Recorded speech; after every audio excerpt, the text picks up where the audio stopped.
Assalamualaikum warahmatullahi wabarakatuh. Halo teman-teman semua, berjumpa lagi di channel Galeri RNSW. Di video kali ini, saya akan menceritakan tentang sejarah asal-usul Banyuwangi. Seperti apa ceritanya? Yuk, langsung saja kita simak videonya. Cerita sejarah asal-usul Banyuwangi. Sepanjang sejarah Blambangan kiranya tanggal 18 Desember tahun 1771, merupakan peristiwa sejarah yang paling tua yang patut diangkat sebagai hari jadi Banyuwangi. Banyuwangi dulunya berada dalam wilayah kekuasaan Kerajaan Blambangan. Blambangan disebut sebagai kerajaan yang terletak di ujung timur Pulau Jawa. Wilayah ini awalnya tercatat sebagai salah satu provinsi di masa Kerajaan Majapahit. Wilayah Blambangan merupakan hadiah yang diberikan Raden Wijaya, Raja pertama Majapahit pada Arya Wiraraja karena telah membantunya mendirikan Majapahit. Blambangan dulunya juga disebut sebagai Ostoek yang berarti Semenanjung Timur. Setelah Majapahit mengalami keruntuhan pada abad ke-16, Blambangan disebut tetap berdiri sebagai kerajaan Hindu di ujung timur Jawa. Pada abad ke-17, ideologi Perang Suci pecah di Blambangan. Serbuan Sultan Agung dari Mataram Islam berhasil meluluhlantakkan wilayah tersebut. Kerajaan Gelgel, Buleleng, dan Mengwi dari Bali dijadikan sebagai pelindung daerah Blambangan. Sementara itu di wilayah bagian barat kerajaan, berkembang dinasti baru di bawah kekuasaan Tawang Alun. Perkembangan ini mencapai puncaknya di bawah kekuasaan Raja Tawang Alun kedua yang berhasil membebaskan Blambangan dari kekuasaan asing. Sayangnya pada tahun 1691 setelah Tawang Alun II wafat, terjadi perebutan kekuasaan antara para pangeran. Akibatnya, ibu kota Blambangan diindahkan dari Macan Putih ke Wijenan. Tak lama setelah perpindahan tersebut, ibu kota kembali dipindahkan ke Lateng atau yang akrab disebut sebagai Rokjampi. Pemindahan ibu kota Blambangan tak berhenti di situ. Kerajaan ini terus mengalami perpindahan ibu kota, bahkan saat berada di bawah kekuasaan Belanda. Belanda berhasil menguasai Blambangan pada tahun 1767. Setelah menuntaskan perlawanan dari Asukan Agung Wilis, Belanda memindahkan ibu kota ke Pampang. Perpindahan ini terjadi lantaran Lateng yang saat itu menjadi ibu kota diserang wabah penyakit berbahaya. Akibat wabah tersebut, banyak prajurit Belanda yang kehilangan nyawa. Ibu kota pun dipindah ke Pampang yang juga lebih dekat dengan pelabuhan. Dalam sejarah kerajaan Blambangan, dikisahkan bahwa Arya Wiraraja tahun 1294 sampai tahun 1301 merupakan pendiri kerajaan ini. Setelah ia berkuasa, tahtanya digantikan oleh anak kandungnya yang bernama Arya Nambi tahun 1031 sampai tahun 1331. Intrik politik saat itu sempat terjadi sehingga sempat membuat kerajaan Blambangan kosong kekuasaannya. Kekosongan tahta sempat kosong di tahun 1352 dan dikabarkan selama tahta kosong, diisi oleh Sira Dalem Sri Bima Cili Kapakisan. Roda pemerintahan masih terus berlanjut hingga masa kejayaan kerajaan Blambangan tercapai. Tawang Alun II tahun 1665 sampai tahun 1691 atau Raja Blambangan ke-8 adalah raja terbesar. Saat masa pemerintahan Tawang Alun, kerajaan Blambangan menjadi penguasa wilayah Jember, Situbondo, Lumajang, dan juga Bali.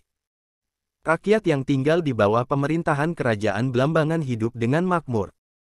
Tak hanya hidup makmur, kerajaan Blambangan akhirnya menjadi damai setelah selama bertahun-tahun mengalami peperangan.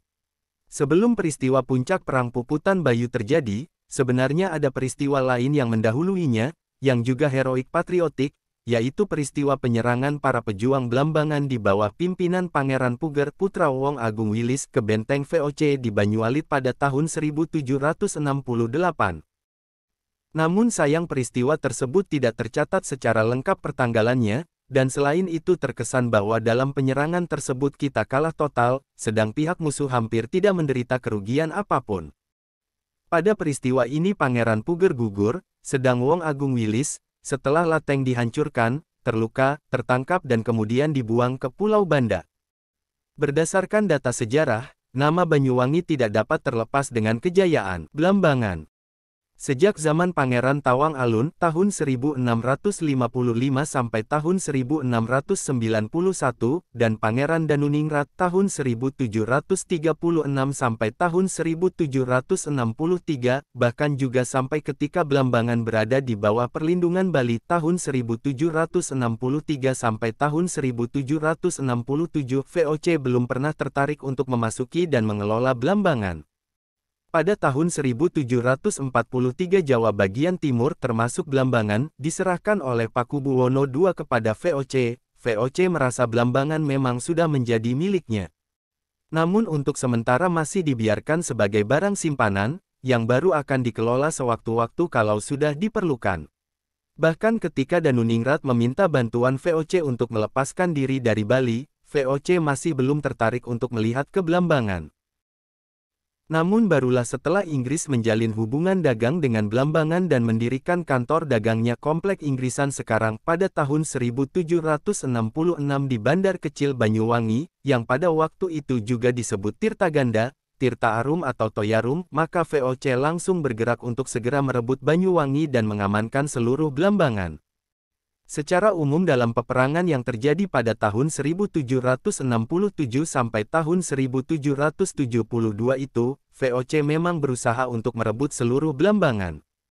Namun secara khusus sebenarnya VOC terdorong untuk segera merebut Banyuwangi, yang pada waktu itu sudah mulai berkembang menjadi pusat perdagangan di Blambangan, yang telah dikuasai Inggris.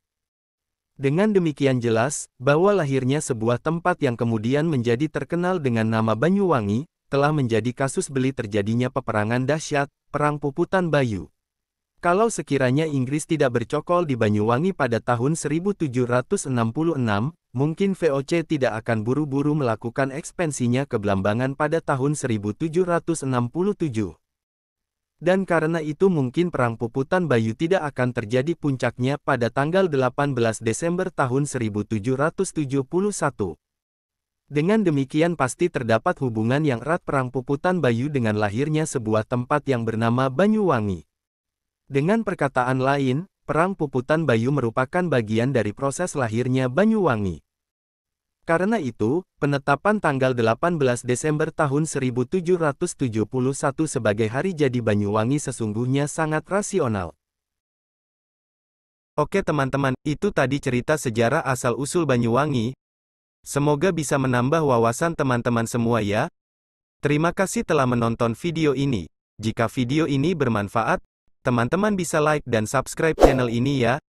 Sampai jumpa di video selanjutnya. Wassalamualaikum warahmatullahi wabarakatuh.